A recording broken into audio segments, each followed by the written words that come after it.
पकड़ो, ये भी पकड़िए।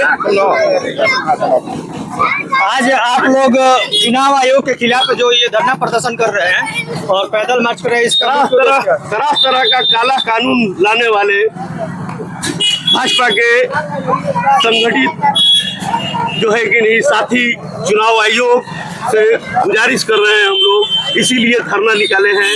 ये तरह तरह का काला कानून ला रहे हैं। हर एक माने चुनाव का माहौल है। जैसे आप लोग जान रहे हैं कि हमारा बिहार 75% बिहार वासियों अभी बर्बाद और तबाह रहते हैं बाढ़ ग्रस्त से, और इस माहौल में उन लोगों ने ऐसा कानून लाया है कि हम लोगों से डॉक्यूमेंट मांगने का काम कर रहा है।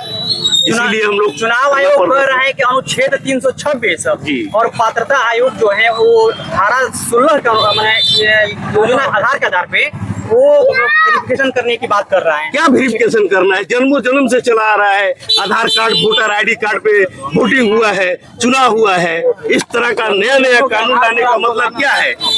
ये कौन सा टाइम है? चुनाव से पहले, चुनाव से 3-4 महीने पहले आप चाहते हैं कि जो अति पिछड़ा है, अल्पसंख्यक है, हम जो गरीबों का वोट है उसको आप निकाल कर फेंक देना चाहते हैं। ये सीधा सीधा आप वार कर रहे हैं मुसलमानों, गरीबों और अति पिछड़ों पर। ये कोई आपका ये कानून नहीं है। आप सीधा सीधा वार कर रहे हैं गरीबों पर, क्योंकि आप चुनाव आयोग आपकी बी टीम बन गई है। चुनाव आयोग बीजेपी की बी टीम बन गई है। वे बीजेपी के आधार पर चल रही है और एक पे एक गरीबों को परेशान करने की ये सिर्फ योजना है। ये सीधा सीधा तेजस्वी यादव से डर गई है, क्योंकि इस बार 25 में तेजस्वी यादव जी की सरकार बन रही है। और अभी 26 जून को छात्र का हम लोग का प्रोग्राम था, जिसमें 15,000 छात्र इकट्ठा हुए देखते हुए, और जितने भी रैलियां हो रही है उसमें ज्यादा से ज्यादा भीड़ इकट्ठा हो रही है राष्ट्रीय जनता दल की। इस वजह से डर गई है और कोई रीजन नहीं है, बस डर के। अगर चुनाव आयोग सरकार अगर आप लोगों की मांगों को नहीं मानता है तो आगे आप लोग कदम क्या? हम लोगों का भूख हड़ताल करेंगे, धरना प्रदर्शन करेंगे, रोड पे उतरेंगे। हम लोग को जो करना रहेगा हम लोग करेंगे अपने स्तर से। युवा अध्यक्ष शैलेंद्र जी क्या कहना चाहते हैं इस विषय पे? देखिए, सबसे तो पहले बिहार में चुनाव होने वाला है 2 महीना के बाद, और चुनाव आयोग के द्वारा यह बिहार में और एनडीए के द्वारा गरीबों को अधिकार से वंचित करने के लिए यह साजिश करता है।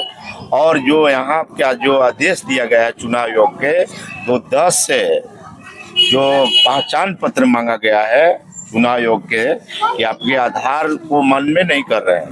वो आधार तो बैंक से लिंक है, आधार आपका आर्म्स का लाइसेंस मिलता है तो उसमें आधार की ज़रूरत है, भारत सरकार मानता है। बाकी चुनाव आयोग द्वारा यह आधार को विलुप्त करने के लिए मांग कर रहा है, और बोल रहे हैं कि बिहार में जो चुनाव होगा 2 महीना के बाद, उसमें 8 करोड़ बिहार की 8 करोड़ कुछ 8.5 करोड़ जनता के 2 महीना में मतदाता सूची कैसे यहाँ पे ठीक कर दीजिएगा? बोल रहे हैं कि 2003 का जो मतदाता सूची है उसी को आधार मान के पुनरीक्षण का काम चल रहा है बिहार में। तो यह सरासर एनडीए के और भाजपा के इशारे पर चुनाव आयोग यह काम कर रही है कि गरीबों का, जैसे हम लोग के लालू जी ने कहते थे तो वोट के अधिकार मतलब छोट के अधिकार, वोट के अधिकार मतलब छोट के राज, वही आज जो राज हमारा बनने वाला है 2025 में, उन्हीं का यह साजिश चुनाव आयोग के भाजपा के इशारे पर चुनाव आयोग कर रहा है। इस पर जिला अधिकारी भोजपुर से मांग करूंगा, इसमें पुनरीक्षण में जो राज्य सरकार के द्वारा चुनाव आयोग के द्वारा, भारत सरकार के चुनाव आयोग के द्वारा, राज्य सरकार के चुनाव आयोग के द्वारा जो मांग किया गया है वह सरल किया जाए और पुनरीक्षण का काम उसको रोका जाए। नया सिरे से वोटर लिस्ट बनाने के आधार से लिंक किया जाए। हमारे नेता तेजस्वी यादव ने कल कॉन्फ्रेंस करके बोले, और दीपांकर जी बोले, महागठबंधन के सभी शीर्ष नेता ने बोले कि जो हमारा बिहार में 2 माह के चुनाव है, 2 माह के बाद हमारे बिहार में आपका 38 जिला में कम से कम आपका 33 जिला बाढ़ प्रभावित क्षेत्र है, और बाढ़ से वंचित लोग